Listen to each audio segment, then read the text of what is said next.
Hello! Now, in the UK, we've just experienced our driest spring on record ever, and there's a hosepipe ban possibly looming. So with that in mind, we're going to have to get creative with that most valuable resource that we have as gardeners, and that's water. I'm Gang Gang. Welcome to the channel, Gang Gang and Peanut, two peas in a pod. Now, you may be fortunate enough that on your allotment or in your garden, you have access to one of these, a hose pipe, a very quick, very simple way to water your plants. However, if the water companies here in the UK bring in a hose pipe ban, you'll have to use one of these. Now, many of us in the garden or over at the allotment will use water butts or IBC tanks to harvest the rainwater.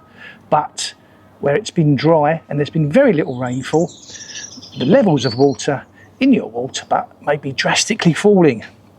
So we're going to need to use whatever we have in a very, very controlled way.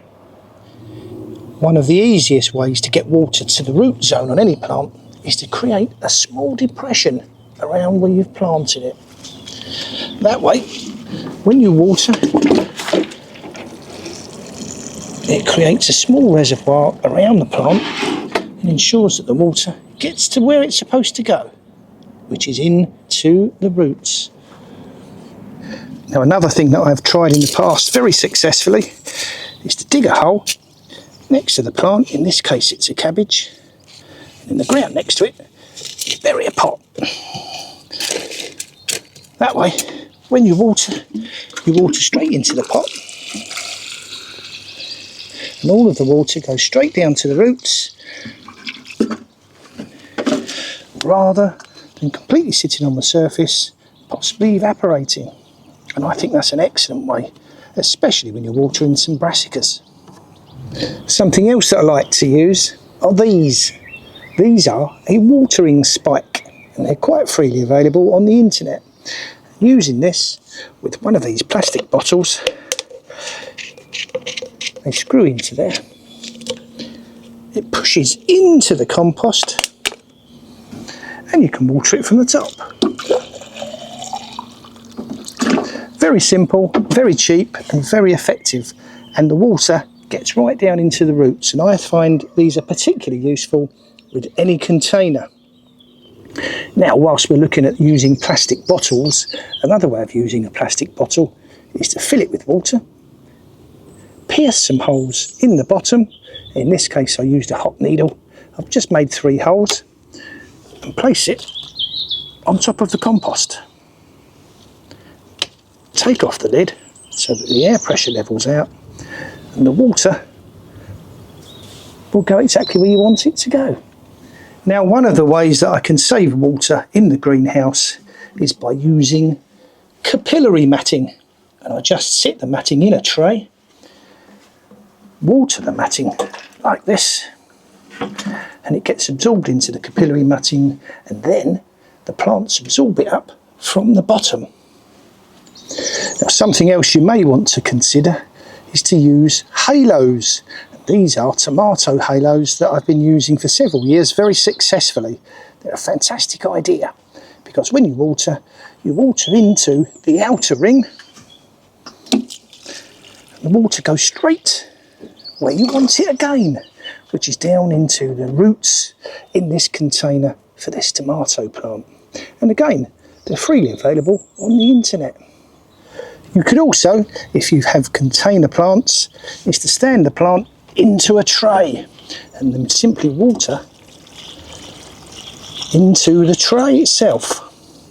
The water then gets absorbed up into the compost and you're using, again, much less water. So that's 1 or 2 ideas of how you might want to water your plants using a watering can, should there be a hosepipe ban or it doesn't rain for a while and therefore your butts and your IBCs don't get filled up. Now, once you've watered your plants, there is 1 or 2 other tricks, and one of them is mulching. Now, on plants in containers, There are different options for mulching, and one of the ones that I use is to use some gravel,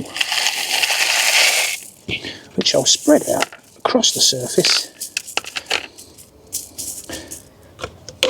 and using one of the water spikes, when I water that, again, the water should evaporate at a far slower rate than it would otherwise without this layer of gravel that's acting as a mulch.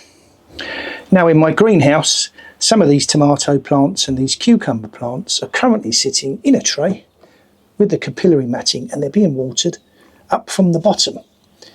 And as a mulch, I've put on the top a layer of vermiculite, and I find that does help to stop some of the water evaporation, especially when it gets very hot here in the greenhouse. Now another option for mulching, and in this case I'm using some of the compost that came out of my compost bin, and I'm really putting it over the newly watered plant, and that should help prevent some of the water being evaporated in this sunshine, and that plant should be very happy. Now, with the sun still beating down here and the temperatures rising and no sign of any rain, and possibly a hosepipe ban on the horizon, I hope that some of these tips that I've given you in this video may be very useful for you. Now remember, what I do is not necessarily the right way. It's just my way, and that's what I'm sharing with you. Now if you've enjoyed the video, please give us a thumbs up, or leave a comment, or maybe consider clicking on the subscribe button. Come along and join us on the channel and see what we get up to.